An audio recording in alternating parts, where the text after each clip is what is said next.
할렐루야. 할렐루야. 우리 서로 인사합시다. 주의 이름으로 사랑하고 축복합니다. 저도 여러분들을 주의 이름으로 사랑하고 축복합니다. 우리 함께 나눌 말씀 창세기 38장 6절에서 18절까지 말씀. 창세기 38장 6절에서 18절.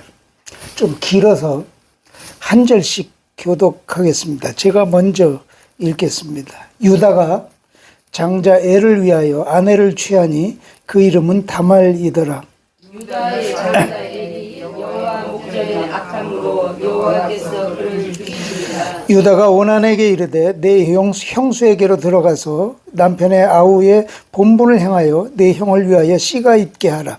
오난이 그 씨가 자기같이 되지 않음을 줄 알므로 형수에게 들어갔을 때에 형에게 아들을 얻게 아니하려고 땅에 설정하매 그 일이 여호와의 목전에 악함으로 여호와께서 그도 죽이시니 유다가 그 며느리 다말에게 이르되 수절하고 내 아비 집에 있어서 내 아들 세라가 장성하기를 기다리라 하니 세라가 그 형들같이 죽을까 염려함이라. 다말이 가서 그 아비 집에 있으니라.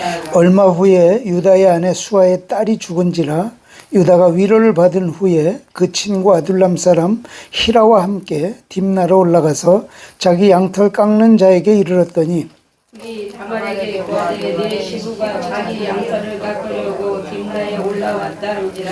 그가 그 과부의 의복을 벗고 면박으로 얼굴을 가리고 몸을 휩싸고 딥나 길곁 에나임 문에 앉으니 이는 셀라가 장성함을 보았어도 자기를 그의 아내로 주지 않음을 인함이라. 그가 얼굴을 가리웠으므로 유다가 그를 보고 창녀로 여겨 길곁으로 그에게 나아가 가로되 청컨대 나로 내게 들어가게 하라 하니 그 자부인 줄 알지 못하였음이라. 그가 가로되 당신이 무엇을 주고 내게 들여오려느냐. 유다가 가로되 내가 내 떼에서 염소 새끼를 주리라. 그가 가로되 당신이 그것을 줄 때까지 약조물을 주겠느냐. 유다가 가로되 무슨 약조물을 내게 주랴. 그가 가로되 당신의 도장과 그 끈과 당신의 손에 있는 지팡이로 하라. 유다가 그것들을 그에게 주고 그에게로 들어갔더니 그가 유다로 말미암아 잉태하였더라. 아멘. 아멘. 따라합시다. 수치스러운 가정에 일어난 일. 예, 수치스러운 가정에 일어난 일. 이런 제목으로 잠시 은혜를 나누려고 합니다. 지난주 설교 제목이 뭐였나요? 나의 앞서가는 자의 앞서가는 자의 축복. 그죠? 예.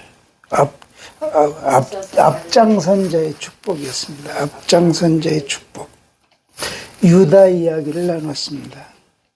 이스라엘이 생각하는 장자 요셉, 하나님이 생각하시는 장자는 유다. 유다를 세우시는 이유, 앞장선 지파였다. 동생을 파는데도 앞장서고, 아버지 앞에서도 앞장서고, 요셉 앞에서도 앞장서고, 전쟁하러 나갈 때도 앞장서고, 성전을 봉사하고 받드는 일에도 앞장섰다. 이런 모습을 하나님이 좋아하시고 그의 자격 없음에도 불구하고 이스라엘의 장자로 세우시는 복을 받았다. 왕가의 가문으로 세우시고 메시아를 이 가문에 넣어주셔서 유다의 38대 후손으로 주셨다. 땅을 가장 많이 차지하는 복도 주셨다. 너무나 많이 남아서 시므온 지파까지 나누어주는 땅이 되었다. 이스라엘의 중심이 되는 복을 주셨다. 오늘은 유다 이야기를 한 번 더 하려고 합니다. 지난주에 좋은 이야기만 골라서 했다면 오늘은 안 좋은 쪽을 살펴보려고 합니다. 본문은 유다가 며느리와 근데 며느리인지 알지 못하고 몸을 파는 창녀로 알고 이 부적절한 관계를 나누는 장면입니다. 이게 역사적으로 약 한 3,500년, 4,000년쯤 되는데 4,000년 전에도 창녀가 있었다는 사실이 놀랍습니다. 오늘 이 본문과 같은 이야기가 오늘날에 알려진다면 어떻게 됐을까? 아마 낯뜨겁고 창피해서 이민 가야 될 것 같아요. 이민. 얼굴 못 들고 다닐 것 같아요. 근데 이런 유다를 하나님이 들어 쓰신다는 거예요. 그것도 왕족으로 삼아주시고 예수님을 이런 가문에서 태어나게 하시는 하나님. 왜 하나님은 이런 유다의 가문을 쓰실까? 한번 생각해 보는 시간이기를 원합니다. 먼저 유다의 삶을 살펴봅니다. 유다의 삶은 아주 폐륜적입니다. 폐륜적. 제일 먼저 동생을 팔아먹자고 하는데 앞장섭니다. 창세기 27장 26절에서 28절 주보에 있어요. 같이 읽어봅니다. 시작. 유다가 자기 형제에게 이르되 우리가 우리의 동생을 죽이고 그의 피를 은닉한들 무엇이 유익할까? 자, 그를 이스마엘 사람에게 팔고 우리 손을 그에게 대지 말자. 그는 우리의 동생이요 우리의 골육이니라 하매 형제들이 청종하였더라. 때에 미디안 사람 상고들이 지나는지라 그들이 요셉을 구덩이에서 끌어올리고 은 20개에 그를 이스마엘 사람들에게 팔매 그 상고들이 요셉을 데리고 애굽으로 갔더라. 물론 이제 편애를 하는 아버지의 책임도 있습니다만 어쨌든 이 동생을 팔아먹는 죄, 지금 치면 아마 형량죄가 나올 거예요. 이거 저기 잡혀 들어가면 형량죄가 나올 거예요. 캄보디아 얼마 전에 난리 한번 났었죠. 그게 거기 돈 많이 주겠다고 혹해서 갔던 좋은 직장 돈 많이 주겠다고 혹해서 갔더니 가자마자 여권 뺏고 그리고 방에 가둬놓고 때리고 그래서 그 보이스피싱 그거 하게 하고 그거 안 되면 자꾸 때리고 자꾸 반항해갖고 못 쓰겠다 싶으면 그 죽여서 장기 팔아서 그냥 처리해버리고 그 자체 이거하고 뭐 동생 팔아먹은 거하고 뭐 다를 게 없잖아. 유다가 이런 사람입니다. 두 번째, 이 유다의 잘못은 이방인 여자와 결혼을 하는 겁니다. 이게 뭐 요즘에야 뭐 국제 결혼하는 사람들도 워낙 많으니까 그런가 보다 하는데 이 이스라엘 사람들에게는 이 이방인하고 결혼한다는 것은 이건 엄청난 수치가 되고 부끄러운 일이 됩니다. 이 유다가 어떻게 살았는지 38장 1절 창세기 38장 1절 2절 같이 읽습니다. 시작. 그 후에 유다가 자기 형제에게로 내려가서 아둘람 사람 히라에게로 나아가니라.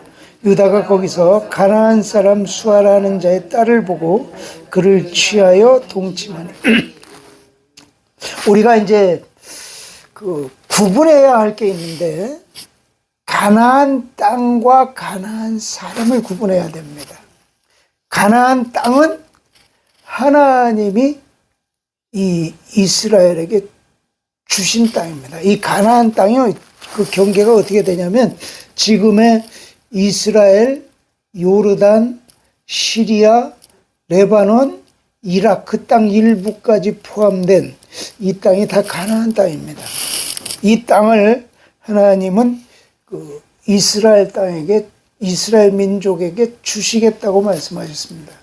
이 가나안 땅을 말씀하실 때 항상 앞에 붙는 수식어가 있습니다.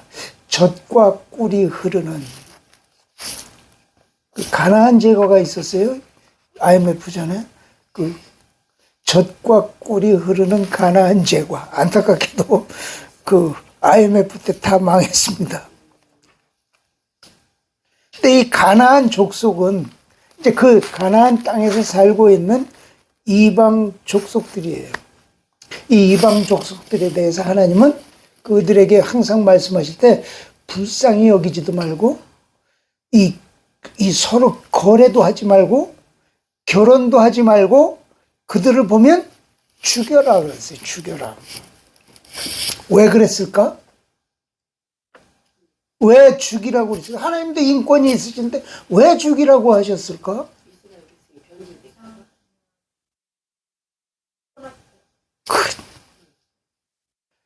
이 가나안 족속들의 특징이 뭐냐? 음란함이에요.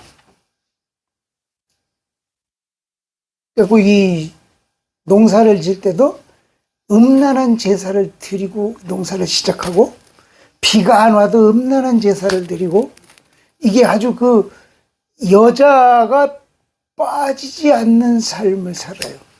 그리고 이런 것들을 부끄러워하지도 않고 자연스럽게 여기고 이러고 있는 거예요. 그러니까 이스라엘이 이렇게 음란의 혼란함에 빠지는 것을 하나님이 싫어하셔서 아예 거래도 하지 말고 불쌍히 여기지도 말고 보이면 다 죽여라 이렇게 말씀을 하셨습니다.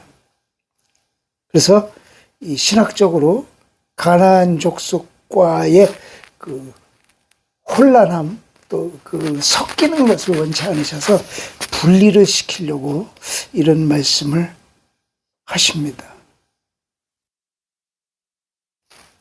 요때가 아니어도 그러니까 그 아버지 아브라함 그 할아버지 아브라함 때부터도 이 가나안과의 거래를 하지 않으려고 하는 것들을 볼 수가 있습니다. 이 이삭을 결혼시킬 때 그 아브라함이 어떻게 행동했는가를 봅니다. 창세기 24장 2절에서 4절 시작. 아브라함이 자기 집 모든 소유를 맡은 늙은 종에게 이르되 청컨대 내 손을 내 환도뼈 밑에 넣어라. 내가 너로 하늘의 하나님 땅의 하나님이신 여호와를 가리켜 맹세하게 하노니 너는 나의 거하는 이 지방 가나안 족속의 딸 중에서 내 아들을 위하여 아내를 택하지 말고 내 고향 내 족속에게로 가서 내 아들 이삭을 위하여 아내를 택하라. 그러니까 이게 가나안 족속과 결혼하는 게 싫어서 그 당시에 아브라함이 가장 신뢰하는 종 아비에셀에게 맹세해라. 왜냐하면 아무 여자나 데려와서 하지 말고 딱 내 고향에 가서 바단 아람에 가서 거기서 신부감을 골라오는데 맹세해라. 맹세하라는 건 뭐예요? 만약에 거짓이 들어가면 죽어도 좋다 이런 뜻입니다.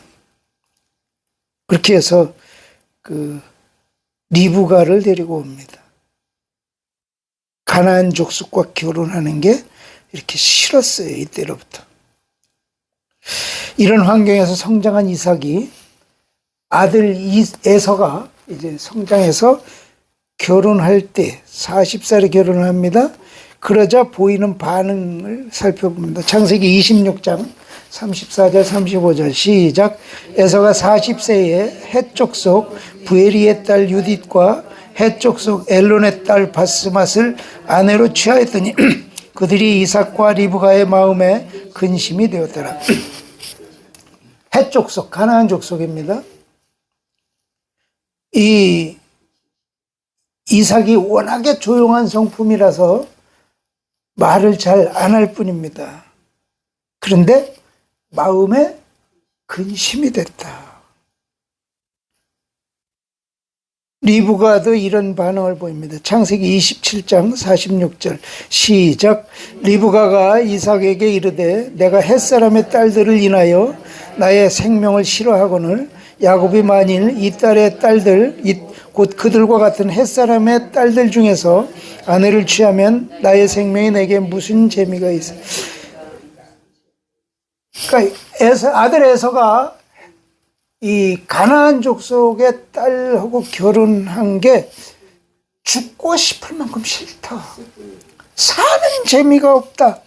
이렇게 말합니다. 결국 두 부부는 집을 떠나는 야곱에게 이런 부탁을 합니다. 창세기 28장 1절에서 2절 시작. 이삭이 야곱을 불러 그에게 축복하고 또 부탁하여 가로되 너는 가나안 사람의 딸들 중에서 아내를 취하지 말고 일어나 밧단 아람으로 가서 너의 외조부 부두엘 집에 이르러 거기서 너의 외삼촌 라반의 딸 중에서 아내를 취하라. 가나안 사람의 딸들 중에서 아내를 취하지 말고. 에서도 부모가 이방인 아내를 싫어한다는 사실을 알고 이스마엘의 딸을 아내로 다시 맞습니다. 창세기 28장 8절에서 9절 시작. 에서가 또 본즉 가나안 사람의 딸들이 그 아비 이삭을 기쁘게 못하는지라 이에 에서가 이스마엘에게 가서 그 본처들 외에 아브라함의 아들 이스마엘의 딸이요 느바벳의 누이인 마알랏을 아내로 취하였더라. 이렇게 싫어해요. 근데 이 유다가 그냥 어느 날 집을 나갔어. 가출해서 그냥 가나안 여자랑 결혼도 안 하고 그냥 살아. 살아갖고 아들을 셋을 낳습니다. 인생을 막 산 거예요. 생각 없이 되는 대로 그냥 살아버린 거예요.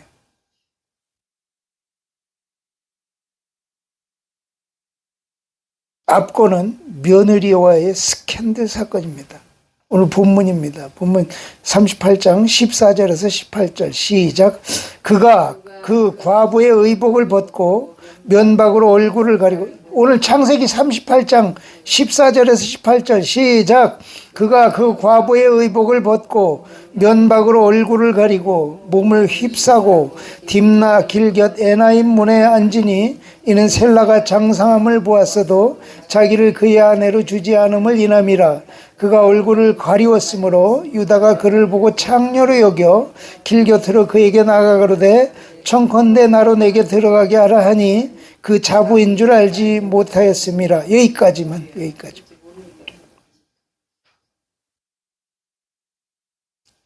그래서 며느리와 부적절한 관계를 갖고 이 며느리가 잉태했다는 소식을 접합니다.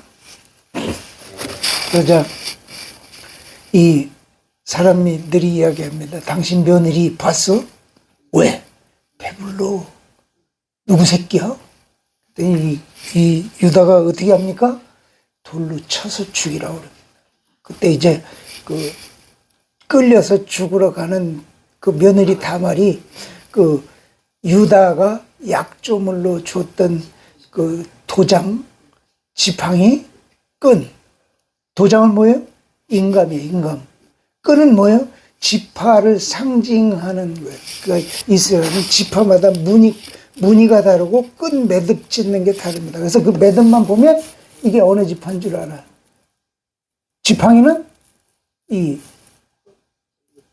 리더십, 그 지도자를 상징하는.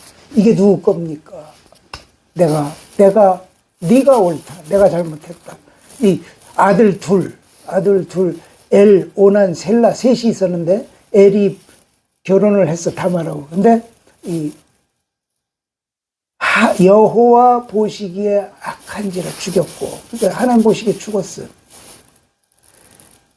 그래서 오난이 배를 이으러 형수에게 들어갔는데 이게 땅에다가 설정을 했어.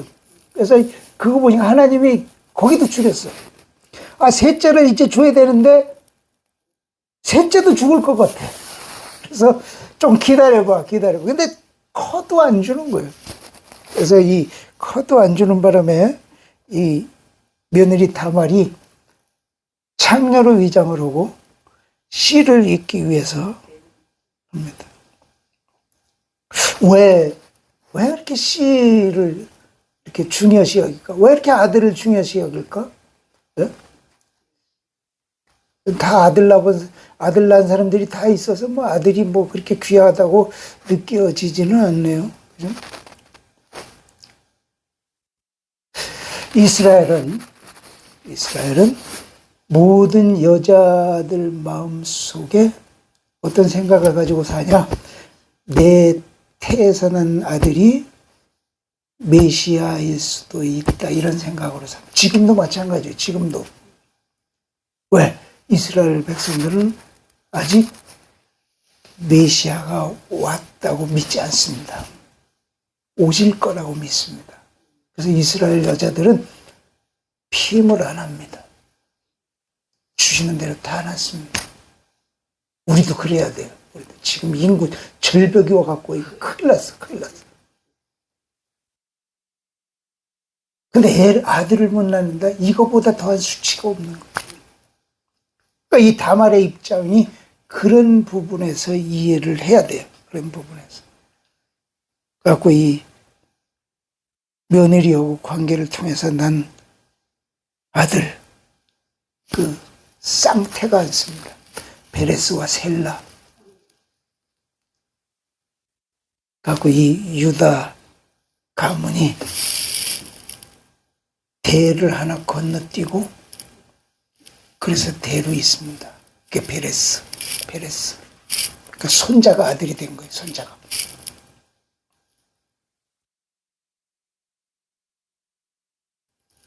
말은 그렇지만 이게 얼마나 창피하냐고, 얼마나 쪽팔리냐고. 이게 정말 얼굴 들고 나갈 수가 없잖아요.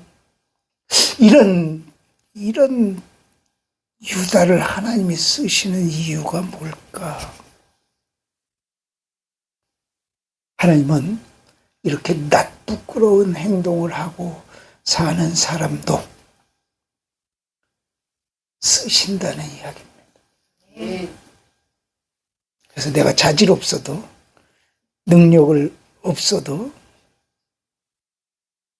하나님과의 접촉점만 있으면 나도 똑같이 쓰임 받을 수 있습니다. 오늘 아침에도 제가 기도했습니다. 여기 오신 모든 성도들이 하나님을 보고 만지고 들을 수 있게 하여 주옵소서. 듣는 귀가 열릴 줄 믿습니다. 하나님을 보게 되실 줄 믿습니다. 듣게 되실 줄 믿습니다. 제 말이 하나님의 음성으로 들리시기를 축복합니다. 그래서 이 두 번째, 이렇게 진짜 폐륜 가정에도, 폐륜 인생에도 하나님이 만나주시면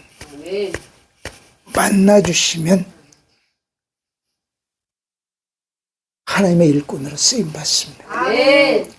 하나님은 아주 잘난 사람을 택하지 않으십니다. 똑똑한 사람 부르시지 않습니다. 제가 가장 좋아하는 성구 중에 하나입니다. 고린도전서 1장 26절에서 29절 같이 읽습니다. 고린도전서 1장 26절에서 29절 시작. 형제들아 너희를 부르심을 보라. 육체를 따라 지혜 있는 자가 많지 아니하며 능한 자가 많지 아니하며 문벌 좋은 자가 많지 아니하도다. 그러나 하나님께서 세상에 미련한 것들을 택하사 지혜 있는 자들을 부끄럽게 하려 하시고 세상에 약한 것들을 택하사 강한 것들을 부끄럽게 하려 하시며 하나님께서 세상에 천한 것들과 멸시받는 것들과 없는 것들을 택하사 있는 것들을 폐하려 하시나니 이는 아무 육체라도 하나님 앞에서 자랑하지 못하게 하려 하심이라. 이 말씀 때문에 찌질이 같은 제 인생에도 희망이 생깁니다. 이것이 하나님의 은혜입니다. 그 대표적인 사례가 오늘 본문의 유다와 같은 사람입니다. 이 사람은 진짜 인간 말종 같은 사람이지 않습니까? 수치스러운 일을 몇 번이나 저지릅니다. 그럼에도 하나님은 이 사람을 쓰시는 걸 넘어서 왕통 가문으로 세우시고 메시아를 이 가문에 집어넣어 주십니다. 어떻게 하면 하나님과의 접촉점이 생기면, 접촉점. 그래서 우리는 성경을 읽을 때에도 정말 살펴봐야 돼. 제가 주일 되기 전에 토요일마다 늘 말씀을 보내드리는데, 이거 안 읽은 분 손 들어봐. 안 읽은 분 진짜 손 들어봐. 다 읽었어요? 다 읽었어요? 안 읽은 분 손 들어봐.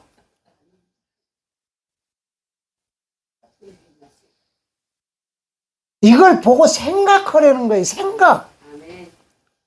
왜? 생각을 해서 내가 의문을 가진 채로 오든 답을 가지고 오든 답을 갖고 오든, 제가 이걸 갖고 고민을 하다 오면 제가 뭔 말을 하는지 알아들으신다는 거예요. 아멘. 그걸 해서 자꾸, 저는 그거 써서 보내드리기가 쉬운 줄 아세요?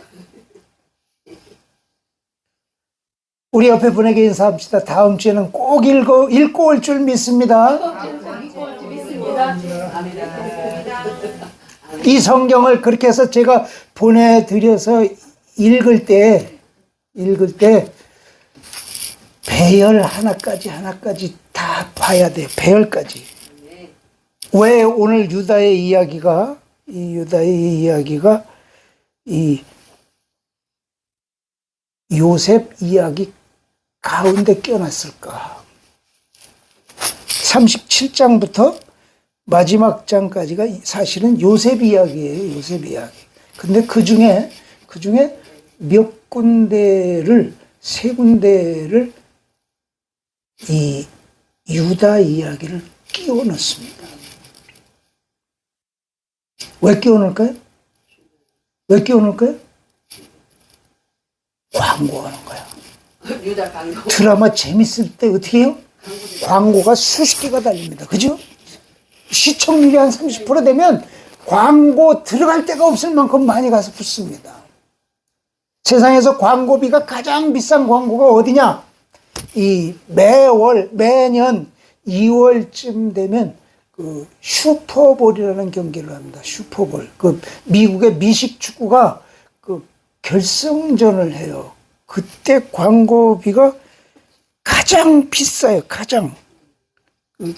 어느 정도 비싸냐? 올해 슈퍼볼 할 때 얼마가 들어갔냐? 30초 광고 하나에 700만에서 800만 달러. 그러니까 100억에서 한 120억 정도로 그 30초 광고를 위해서 집어넣습니다. 이게 딱 미식축구는 이제 하면 감독이 타임을 겁니다. 그러면 1쿼터에 4번을 걸 수 있어요. 1쿼터에 4번. 그럼 이제 이게 처음에 한 쿼터에 4번을 거는 게 아니라 처음에는 한 번 정도만 하고 나중에 뒤로 다 몰아넣어. 왜냐면 뒤가 중요하기 때문에. 그럼 딱 그 타임을 한번 걸면 3분 시간이 주어집니다. 그럼 3분이 딱 주어지면 테레비가 1부는 그 방금 있었던 그 경기 하이라이트 그거 딱 보여줘. 그 다음에 1부는 광고. 딱. 이 광고 1분 보여줬는데 2개 들어가거든요. 2개 들어가는데 100억, 200억이 들어가요. 그런데 이제 뒤로 갈수록 더 비싸죠. 뒤로 갈수록. 그 30초에 뒤로 가면 이 한 번 30초 안에 한 400억 정도를 냅니다. 400억 정도. 그래도 해. 왜? 효과가 있습니다. 효과가. 기아자동차, 현대자동차에서 매년 하다가 최근에 거기도 사정이 좀 안 좋은가 봐요. 한 2, 3년 전부터는 안 하더라고. 근데 그거를 광고를 못해서 한 달입니다. 가장 앞권은 뭐냐면, 중간에 이제 1, 2쿼터 지나고 3, 4쿼터 하기 전에 중간에 하프타임이 있어. 20분을 쉬는데, 이 20분 동안에 세계적인 팝스타들 쇼가 벌어집니다. 이게 유명해진 게 뭐냐면, 그 마이클 잭슨이 1970 몇 년도인가? 거기서 뭘 저걸 했냐면, 쇼를 했냐면, 거기서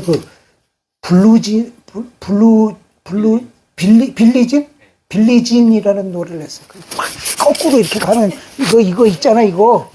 그걸 해갖고 세상이 깜짝 놀래버렸어. 우리나라의 가장 유명한 팝그룹이 BTS입니다. BTS 소원이 뭔 줄 알아요? 소원 하나가 있어. 그 슈퍼볼 결승전 하프타임에 쇼 한번 거기 한번 나가고 싶다고 잘 공개적으로 얘기했어. 공개적으로. 그만큼 전 세계에 눈이 집중되고 그런 것을 광고를. 성경에서 제일 재밌는 이야기가 요셉 얘기예요. 유다 이야기가 뭐가 재밌어? 요셉 얘기예요. 요셉 이야기. 얼마나 멋있어. 이건 드라마 요소가 가득하잖아. 처음에 잘 나가다가 구덩이에 던져졌다가 애굽으로 팔려가서 종살이를 하는데 이게 도대체 오만 재수 없이 그냥 재수에 재수가 붙어서 감옥에 갔지 아무 잘못 없이 끌려갔다가 애굽의 총리가 되는 게 얼마나 멋있냐고. 이게 성경에 재미없어 하는 사람들 이 부분은 한꺼번에 다 읽어요. 재밌어서. 가장 재미있는 이야기 속에 하나님은 광고를 집어넣어. 왜? 유다를 광고해야 돼요. 왜 광고를 해야 돼요? 너무 개차반져서 사람들이 거기가 왕족이다 그러면 싫어해. 그래서 거기다가 중간중간에 한 번씩 끼워 넣는 거예요. 가장 악권이 뭐예요? 애굽의 총리가 되어 있는 그 요셉 앞에 가서 제가 나서는데 이 베냐민이 여기 서 있으면 베냐민도 죽고 아버지도 죽고 그 전에 아들 하나가 있었는데 죽었는지 살았는지도 모르는데 그 아이도 죽고 베냐민도 죽고 그러면 우리 아버지도 죽고 그러면 이런 게 뭐가 소용이 있겠습니까? 이걸 이 유다가 하프타임 쇼보다 더 리얼하잖아. 그때 이제 비로소 전 이스라엘 민족이 다 유다가 이렇네. 그렇구나. 멋지네. 이걸 보여주기 위해서 배열을 거기다 집어넣어가지고 이걸 유다가 어떻게 통해서 자기 삶을 통해서 깨달아요. 처음에 아들 둘이 죽을 때까지도 슬프긴 하는데 잘 몰랐어. 근데 여기에 엘오난이 죽고 딸이 또 죽습니다. 창세기 38장 26절. 창세기 38장 26절 시작. 얼마 후에 유다의 아내 수아의 딸이 38장 12절 시작. 얼마 후에 유다의 아내 수아의 딸이 죽은지라. 유다가 위로를 받은 후에 그 친구 아둘람 사람 히라와 함께 딥나로 올라가서 자기 양털 깎는 자에게 이르렀더니 그러니까 딸이 죽어요. 딸이.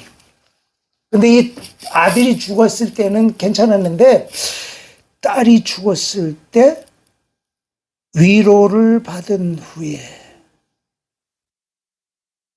너무 슬픈 거예요. 그래서 위로를 받아. 근데 이 위로를 받을 때 이 유다가 뭔 생각을 했을까? 창세기 37장 31절에서 35절 있는데 이게 이제 그 요셉을 팔아놓고 이제 요셉의 옷에다가 염소 피를 칠해놓고 우리가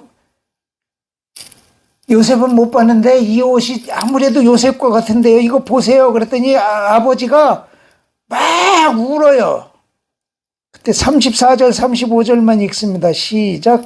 자기 옷을 찢고 굵은 배로 허리를 묶고 오래도록 그 아들을 위하여 애통하니 그 모든 자녀가 위로하되 그가 그 위로를 받지 아니하여 가로되 내가 슬퍼하며 음부에 내려 아들에게로 가리라 하고 그 아비가 그를 위하여 울었더라. 여기 보니까 위로를 받지 아니하여. 자기 딸이 죽었을 때 위로를 받았어요. 근데 아버지가 위로를 받지 않았어요. 요셉 죽었다고 했을 때 받지 않았어요. 왜 받지 않았을까? 왜 받지 않았을까? 위로를? 아버지 너무 슬퍼하지 마세요. 그리고 했는데 왜 받지 않았을까? 아들들이 했던 짓인 것을 심정으로 알고 있는 거예요.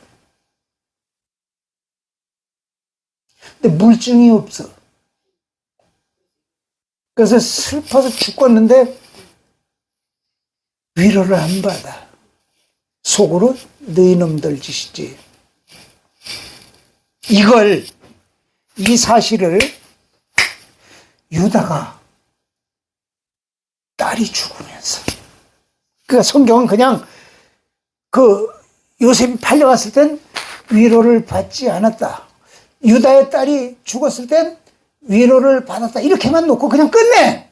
근데 이 속에 들어가 있는 의미, 이걸 우리가 찾으려는 거예요, 우리가. 이걸 누가? 유다가 깨닫는 거예요. 내가 요셉을 팔자고 하고 이랬던 게, 사랑하는 아들 둘을 잃고 사랑하는 딸까지 잃어버리고 나서 보니까 세상 쪽팔림 다 당하고 바닥 인상을 겪고 나서 올라오고 보니까 내가 아버지한테 뭔 짓을 했는지를 깨닫는 거예요. 근데 사과를 하기엔 너무 늦었어. 그런 고민을 안고 있을 때 이제 베냐민 사건이 일어나고, 그 베냐민 앞에서 아버지 야곱이 요셉도 잃어버리고 베냐민까지 잃어버리면 아버지 인생이 뭔지를 알게 되는 거예요. 아버지 야곱이 가장 사랑했던 사람 라헬.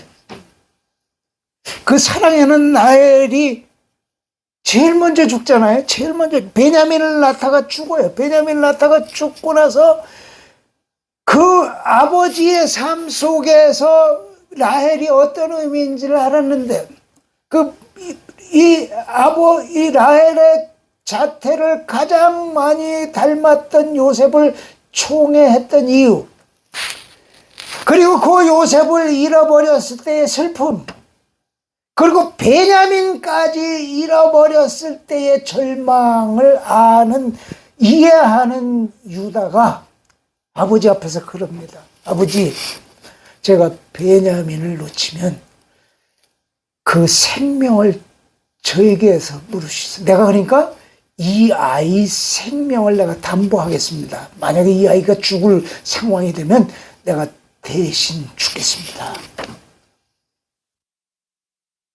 그리고 요셉 앞에 가서는 이 아이는 여기 있게 되면 아버지도 죽고 얘도 죽습니다. 이왕이면 한 사람 죽는 게 낫지 않겠습니까? 나를 대신 볼모로 붙잡아 주시고 이 아이 보내주십시오. 이 사연 속에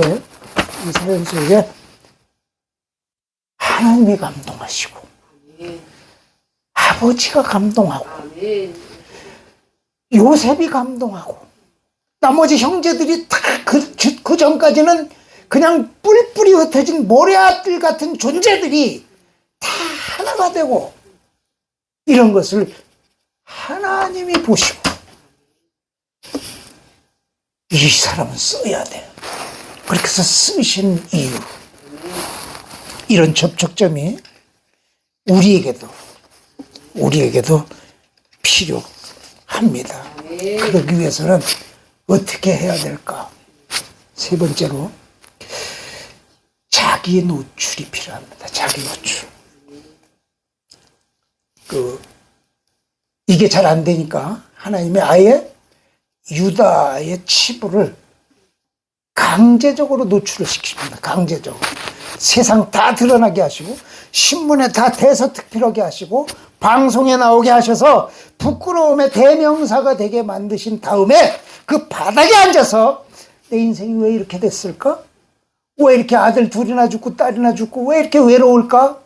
왜 이렇게 아버지 사랑도 못 받고 있을까? 이러다가 본질을 깨닫습니다. 본질.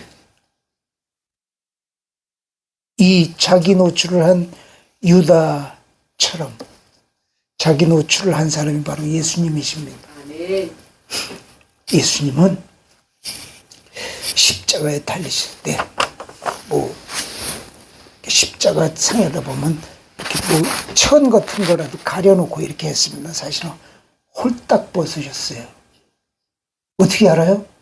그러면 군병들이 속옷을 보니까 호지 않고 통으로 짰다 그래서 호지 않다는 게 꿰매지 않았다는 거예요. 그러니까 이 다리 생긴 걸 이렇게 해서 이걸 생긴 거 그대로 짜서 넣은 거예요. 짜서 넣은. 그러니까 이걸 찢으면 이게 실이 나가서 다 망가지니까 한 놈만 가져갖고 네 놈이서 가위바위보 하고 이긴 놈이 가져갔단 말이에요. 그러니까 속옷까지 벗겼어요. 덜렁덜렁 수치스러운 게 다 나왔어요. 그 상태로 자기 노출을 예수님이 하셨어요. 왜 이렇게 하셨을까? 우리의 수치를 씻어주시기 위해서. 아멘.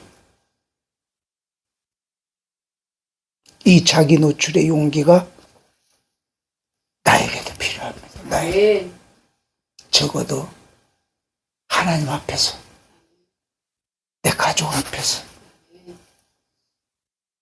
우리 성도들끼리 수치를 꺼내놓고, 아멘. 나 이런 고민이 있습니다. 아멘. 이것쯤에서 같이 기도해 주세요. 아멘. 이렇게 했을 때 진정한 치유가 오고 아멘. 회복이 일어나고 아멘. 이런 과정을 하나님이 좋아하신다는 사실입니다. 쪽팔려서 버티고 창피해서 못하겠다고 버티고 이렇게 하면 우리에게 발전은 없습니다. 하나님은 우리에게도 유다처럼 아멘. 꺼내놓기를 기다리고 계십니다. 아멘. 꺼내놓으면 그 다음부터 하나님이 알아서 하십니다. 아멘. 내 단점, 내 치부를 감추기만 해서는 발전이 없습니다. 커밍아웃 해야 돼요. 하나님 앞에, 가족 앞에, 성도 앞에 자기 노출을 할 때, 아멘. 그때 비로소 하나님은 우리를 쓰십니다. 아멘. 마태복음 1장에 보면 이 예수님의 족보가 나옵니다. 그 전에 보면 14대라고 42대가 나왔어요. 42대. 근데 아무리 헤아려봐도 41대입니다. 41대. 그럼 마지막 한 대는 뭘까? 마지막 한 대는 뭘까? 내가 들어갈 자리입니다. 내가 들어갈 자리. 내 수치를 하나님 앞에 내놓고 하나님 앞에 오픈하면 하나님이 나를 예수님의 족보 속에 집어넣어 주십니다. 아멘. 성경 이야기는 아직 끝나지 않았습니다. 창세기, 이제 사도행전이 몇 장까지 있죠? 29장까지 있습니다. 근데 진짜 29장까지 있나요? 한번 찾아봅시다. 29장이 아직 안 써졌어요. 그 29장은 누구 이야기를 쓸까요? 내 이야기 쓰는 겁니다. 내 이야기. 아멘. 자기 노출을 용기 있게 하고 아멘. 하나님 앞에 무릎을 꿇고 아멘. 고백한 자에게 아멘. 하나님이 들어 쓰셔서 아멘. 이 사도행전 29장에 반드시 아멘. 기록하게 될 줄 믿습니다. 아멘. 이런 믿음으로 살아가시는 저와 여러분이 되시기를 주의 이름으로 축복합니다.